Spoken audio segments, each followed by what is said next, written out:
بسم اللہ الرحمن الرحیم۔ السلام علیکم۔ ایک دفعہ کا ذکر ہے کہ حضرت عمر کے پاس ایک شخص آیا اور کہنے لگا، اے عمر، میں 2 سال بعد گھر آیا ہوں اور میں اپنی بیوی کو حاملہ پاتا ہوں۔ میں جس خوشی کے ساتھ آیا اپنی بیوی کو اس حالت میں دیکھ کر وہ سارا خوشی غم میں بدل گئی، اور میں نے اپنی بیوی سے سوال کیا خوشی سے کہ 2 سال بعد میں گھر آیا ہوں تو میری بیوی حاملہ کیسے؟ تو وہ کہنے لگی، خدا کی قسم، میرے پیٹ میں جو عمل ہے تو ہی اس کا باپ ہے۔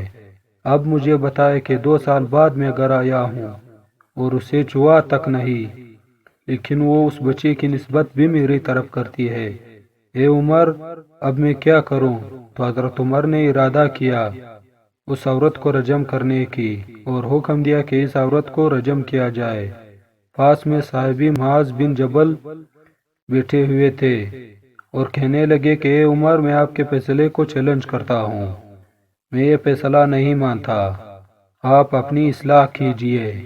کون کہتا ہے؟ کم درجے کا صحابی کس کو کہتا ہے؟ حضرت عمر کو، اور کہنے لگا، اے عمر، ایسا تو حضور صلی اللہ علیہ وآلہ وسلم کے دور میں بھی ہوا تھا، لیکن آپ صلی اللہ علیہ وآلہ وسلم نے بچہ پیدا ہونے کا انتظار کیا۔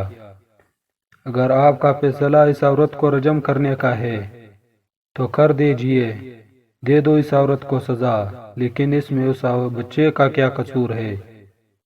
ہم اس کو رجم نہیں ہونے دیں گے۔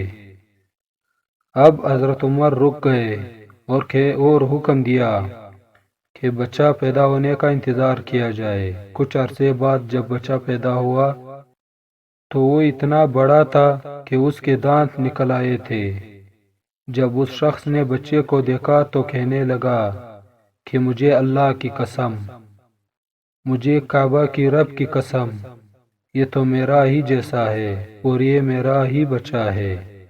جب حضرت عمر تک یہ خبر پہنچی تو یہی ہے وہ مقام جب حضرت عمر نے کہا کہ ماؤں نے معاذ جسے بچے پیدا کرنا بند کر دیا، اور کہا کہ آج اگر معاذ بن جبل نہ ہوتے تو عمر اس عورت کو بے گناہ سنسار کر کے ہلاک ہو جاتا۔